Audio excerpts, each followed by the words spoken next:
Alright. So, ano nga ba ang sintomas or mga pwedeng masira kapag shorted yung printhead? Then, na-turn on natin yung ating computer. Alright. So, ganito yan mga kaibigan.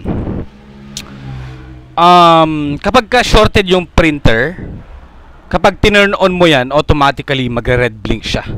Alright? Magre-red blink na agad yan. And hindi lahat ng red blink ay madadaan lang sa pagre-reset. Alright?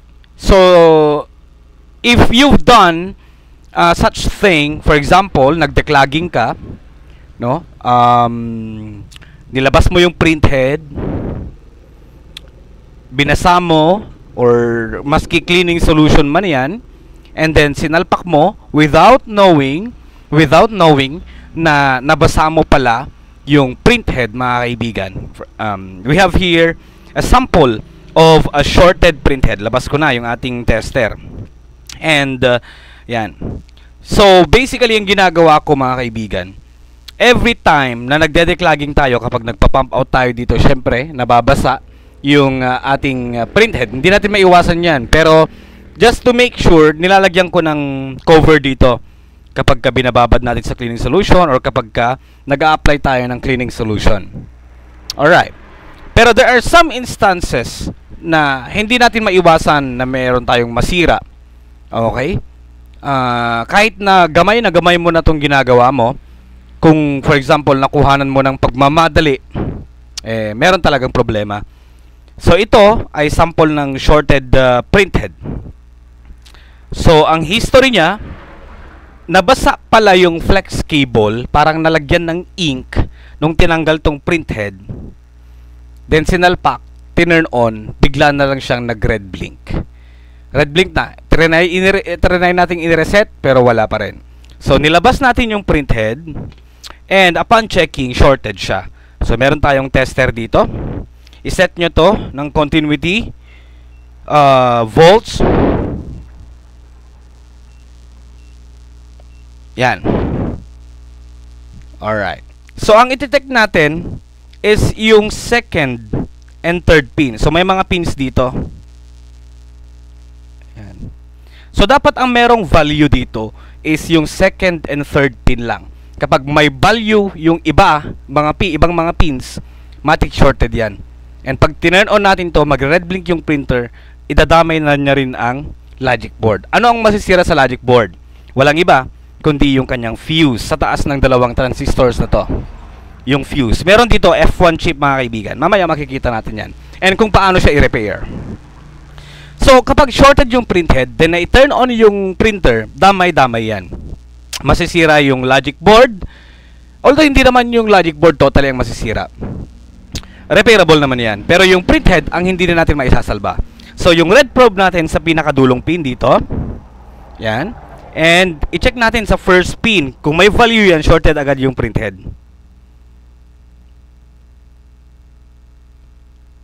So far wala. Goods. Second pin. Dapat meron tayong makuhang readings dito na 0.600 plus and 0.500 plus sa third pin.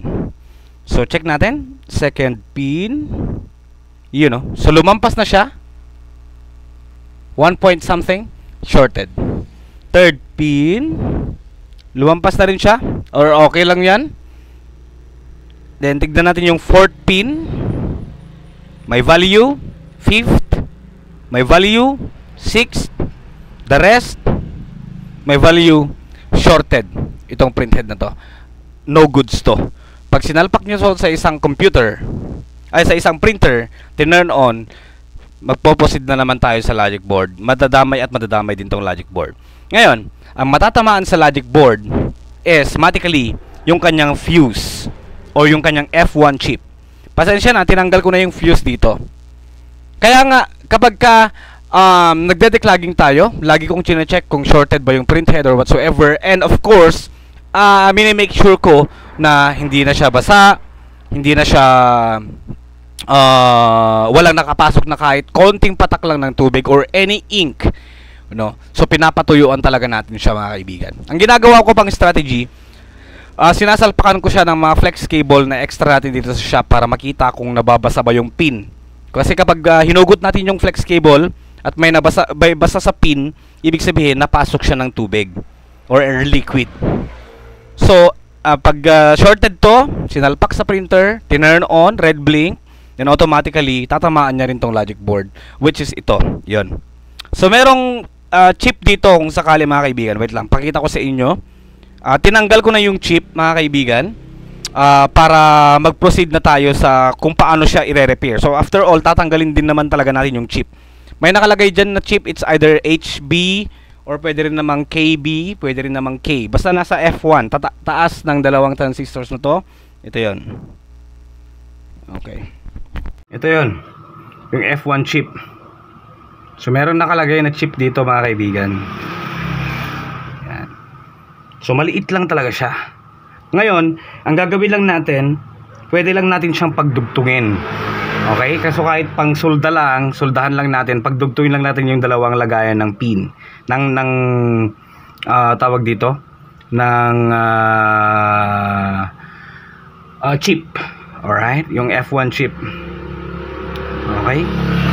So pwede kayo gumamit ng jumper wire. Okay? Anything na pwedeng makapagpa-fuse dyan. So kasi kapag ang sirang ganyan, dapat wala siyang continuity mode eh, no? So kapag defective yung fuse,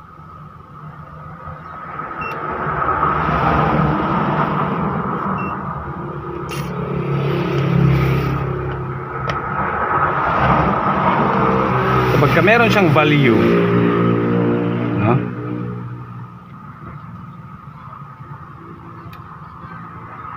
You know, so meron siyang value mga kaibigan.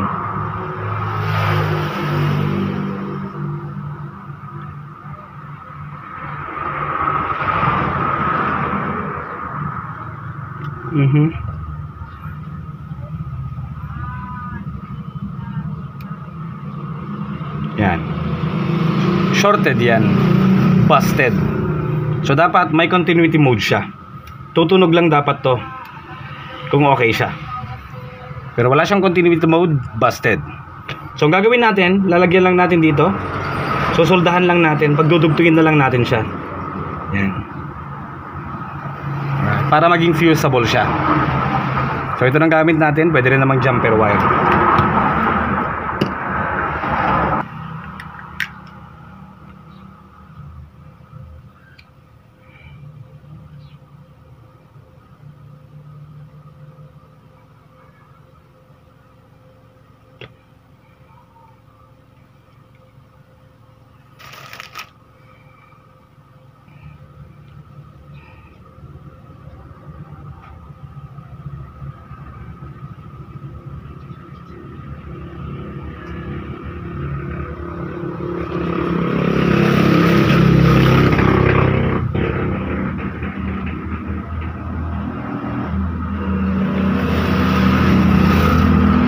Lalagyan na lang natin siya ng ng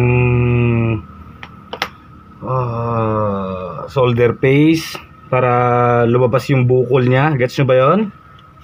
Ayan o. So naglagay tayo ng konti.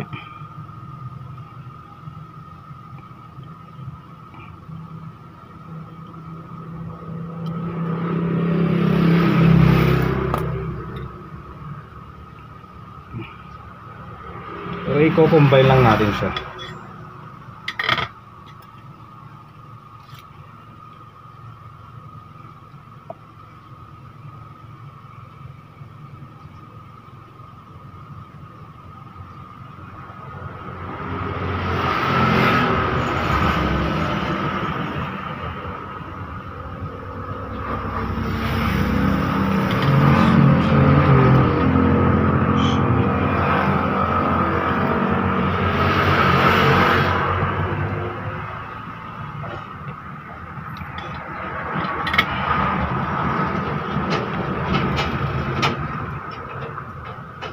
So ganito lang po yung ginagawa natin sa mga client natin na ganito ang Excel. Dapat alam din natin to para kaya natin gawin. Just in case lang mga kaibigan na mag-ano siya.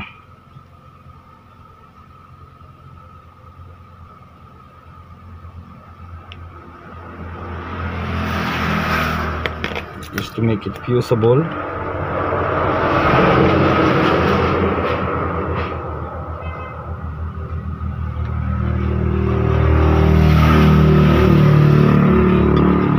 So parang pinag-combine lang natin. Check natin kung may continuity na siya.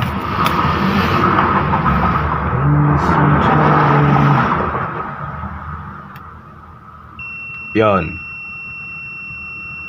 Good na siya. This is now a working fuse. Okay na tong fuse niya. Yan.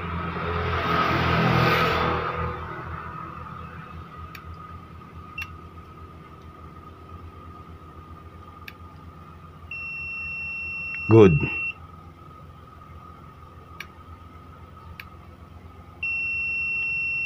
Good na siya. So, ganun yon para maisalba natin yung ating print head. Ay, no. Maisalba natin yung logic board. Para ito is parang to prevent more damage sa ating printer. Yun lang mga kaibigan, no? Maraming salamat po sa inyong panonood at ganun talaga kapag shorted na wala na tayong magagawa dyan. Thank you for watching.